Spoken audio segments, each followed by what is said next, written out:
49 militaires maliens ont donc été tués ce vendredi lors de l'attaque de leur camp à Indelimane, près de la frontière avec le Niger.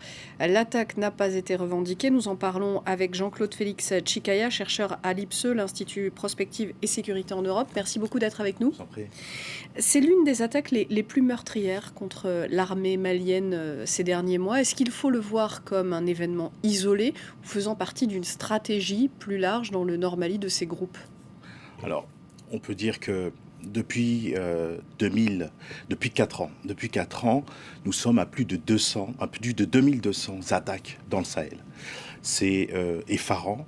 Donc c'est une attaque de plus qui souligne la propagation, l'expansion du djihadisme, mais pas seulement. Il y a des bandes criminelles, il y a aussi donc d'autres types de propagation intercommunautaire. D'ailleurs, le djihadisme travaille beaucoup sur des scissions intercommunautaires devant parfois des États qui sont un peu exsangues, et puis des armées nationales qui ne sont pas assez dotées sur le plan du matériel, malgré des hommes qui sont assez expérimentés sur le territoire. On voit bien qu'il y a une guerre de territoire sur fond de géopolitique des peuples qui, leur première revendication au peuple, c'est que la sécurité, lieu et indication régalienne importante soit donc respectée et mise en place par les présidents et dirigeants du Sahel. Le Sahel, c'est 7 fois à peu près l'Union européenne.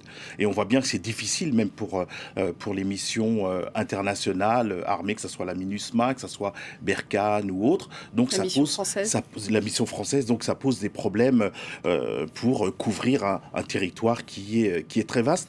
Mais on peut dire aussi peut-être que la mort d'El-Baghdadi a aussi donné des velléités de revanche sur le plan du Sahel de la part le chef du groupe État islamique. Ça pourrait faire partie, vous nous dites, des représailles suite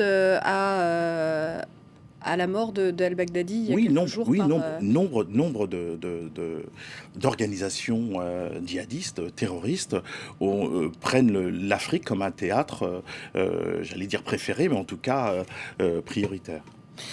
L'armée malienne, aujourd'hui, elle n'est pas en mesure d'affronter seule cette menace djihadiste dans le nord de son territoire ?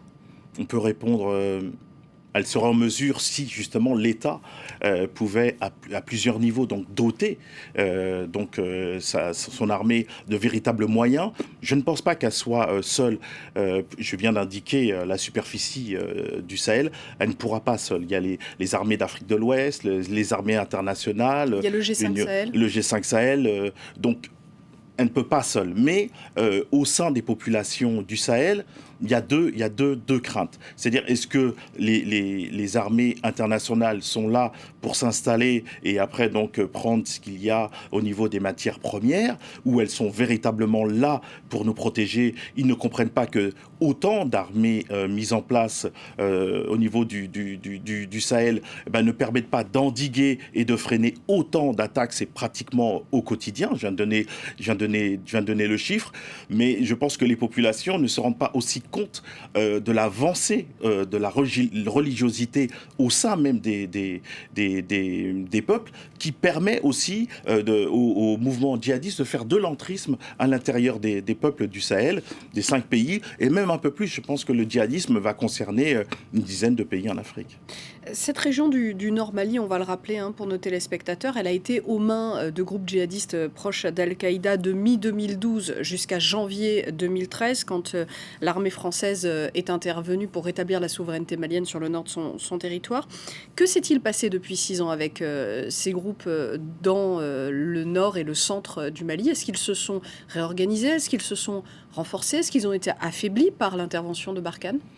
Ils ont été affaiblis pendant un moment, ils ont retravaillé leur stratégie, comme je vous dis, au sein des peuples, malheureusement, devant des difficultés sociales, économiques, mais pas seulement, une montée de la religiosité qui est parfois complètement dévoyée, et où là, il y a un recul de l'idée démocratique, où certains veulent des États forts et même des États liés au califat. Donc tout cela permet aux groupes djihadistes, mais aussi aux groupes liés au banditisme et à la criminalité d'avancer. Donc il y a parfois parfois des alliances complètement conjoncturelles entre le banditisme, la criminalité et le djihadisme, avec où maintenant il commence à donner une vision nouveau monde, laissons tomber la démocratie et les idées démocratiques devant parfois un giron politique qui ne répond pas assez avec la densité et l'envergure qu'il faudrait, devant donc un djihadisme politique et terroriste qui commence vraiment à se répandre et à se propager. Et le chiffre qui va à plus de 2200